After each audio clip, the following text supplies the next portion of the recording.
What's up, guys? Today we're going to be working on a really exciting project. We're going to be doing a vertical bifold, very similar to the one that we made in the last video. If you remember this classic bifold design, very simple, natural leather inside and out, and this is a little bit of a taste of what we're going to be doing. Again, the card slots are going to be vertical, so they'll face inside. It's a little bit more of a modern design than the classic bifold. We'll be using natural leather and gel Cordovan for the exterior, and pairing it with a white thread. So let's go ahead and get started.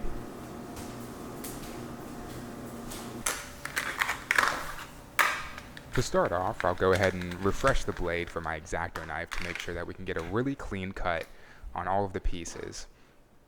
And this is really important to do for each time you're making a new wallet, bag, or if you're just working with a lot of pieces of leather. It's very good to refresh your blade, whatever you're using, to make sure that those cuts are clean and you can be as precise as possible. After that, we're going to sharpen using a strop, our skiving knife, and just make sure that that's sharp as well for when we get into those finicky edges. I like to use these weights when cutting and sizing down the leather just to make sure that the template does not move out of place at all. It's much easier to do things this way, especially when you're working with a rectangle shape where you're going to be moving around the leather to cut it. So we'll cut off each side, and we'll do this for both the exterior and the interior panels. For the card slots, we're going to trim off only the top and bottom. Now what this does is this allows us to drape the slot over the edges of the backing inside the wallet. This way our slots don't look too tight or we don't cut them too small as we lay them over one another. So our 6 slots are done, our 2 interior backing pieces, and the full backing is done. We've already trimmed out the exterior, and that's ready to go too.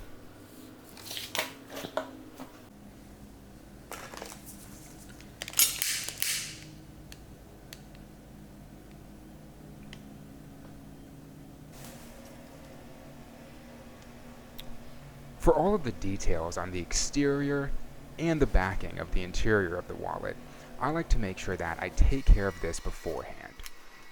I'm going to show you how to crease the edges on both the top and bottom. And the reason this is important is once the wallet's put together, it's much harder, if not impossible, to get these clean and crisp lines on all of the detailed accents for the wallet. I do this on each card slot as well before I sand and before I burnish them. It's very important to make sure that when you are creasing, you keep your creasing iron as hot as possible to score the leather for a permanent fixed crease.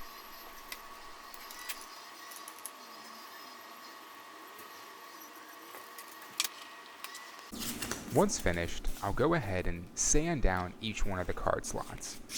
This allows for the edge burnishing to take up a little bit easier, but it also makes sure that when you are burnishing and when you're finishing with the leather, everything is as uniform as possible. I always use Toconol edge burnisher with any natural leathers, calf, goat, or shell Cordovan. If I'm not painting the edge, using this edge finishing allows for a clean and uniform look that's smooth to the touch and shines in the light. Again, the reason we do this before we put any of the wallet together is that these hard to reach spots, we want to make sure we attend to them as well.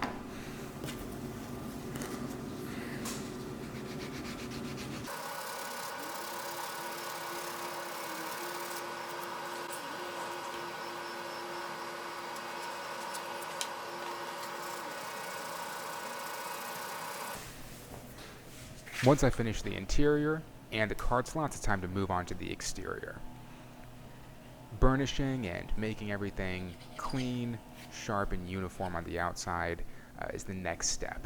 Now, this part's very important, and I like to take my time with this and put 2 to 4 layers of this edge burnishing on the outside angle. Now, the reason this is important is because whenever somebody opens up their wallet, whenever they pull it out, whenever they're looking at the top, they'll always see this edge. So this edge is one that you want to make sure that you take a lot of care with, especially because it doesn't see a lot of usage and wear and tear like the sides will. So doing this once and making sure that you take care of it with 2 to 4 edge coats or more if you're more comfortable with that will really yield a beautiful product long term without you having to go back and touch anything up.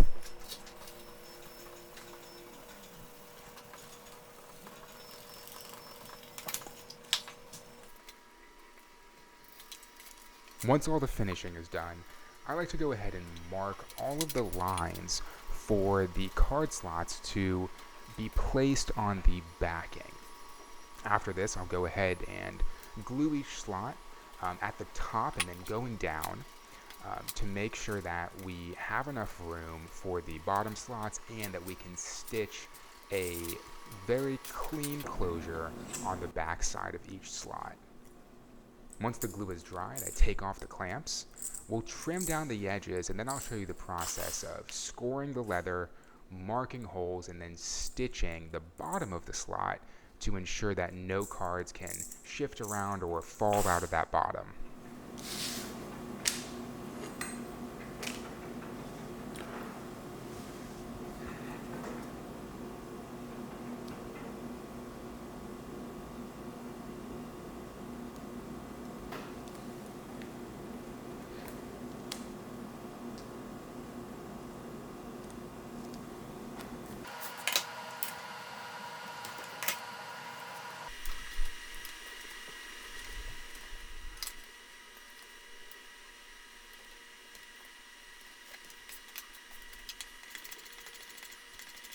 Once we've cleaned up the edges and resharpened our blade, it's time to move on to creasing for these pricking irons.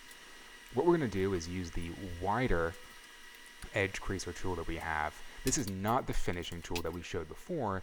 This one's about 2 to 3 times the width. And this allows us to have a clean line for our pricking irons, which then we will stitch over. After picking out the correct length of thread, we're going to wax it, and then we'll thread the needles and finish up the stitching.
At this point, we're done with the last slot on each of our backing pieces. We're going to go ahead and trim off any excess and then begin the process of sizing, placing, gluing, and creating the last stitch on the interior before we pair it to that beautiful shell Cordovan exterior.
Now that we're done marking all of the lines, pricking the holes, and we're getting ready to stitch, it's time to measure out the thread.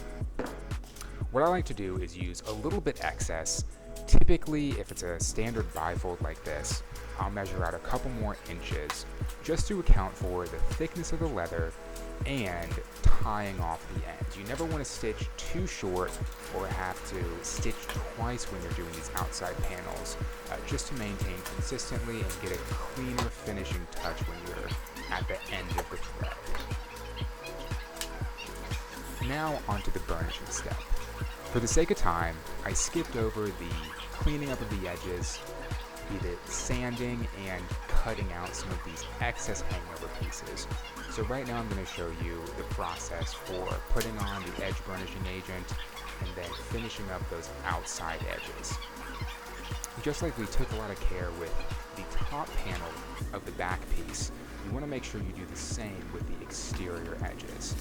They'll see a lot of wear and tear, a lot of abuse, and you want to make sure that as you work on them, you do 2 to 4 coats of edge burnishing to keep that shine, keep impurities out, and keep it looking good to stand the test of time.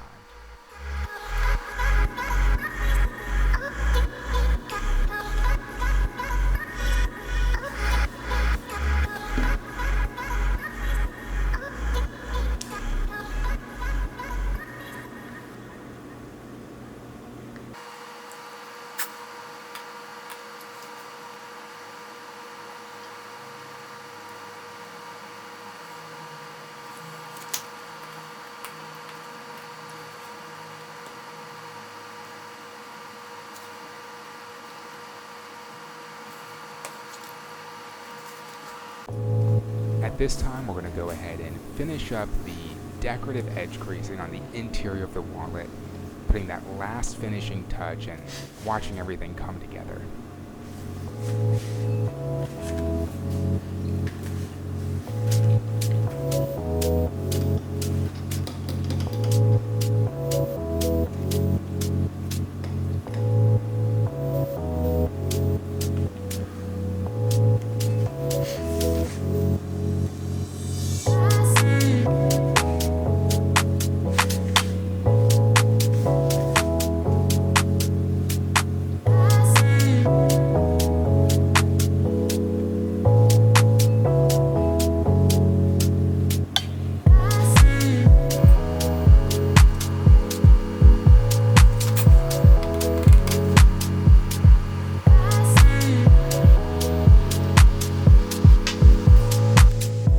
Now, we'll take a final look at that beautiful finished product, inside and out, and look at those careful details on the edges and with the creasing.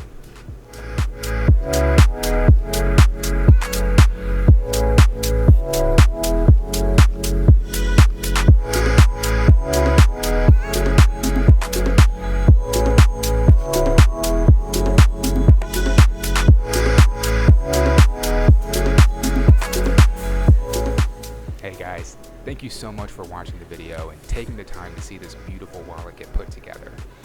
As you can see, this is our modern vertical design, very similar to the classic bifold, but with a nice twist. And inside we have natural leather, outside we have this beautiful natural shell Cordovan exterior, and we can see those clean and finished edges, all the decorative touches, and the rest of the wallet really just coming together very nicely. Don't forget to like, comment, subscribe, and feel free to message me if you have any questions or if I can help you in your leather working process. Have a great one, and we'll see you next time.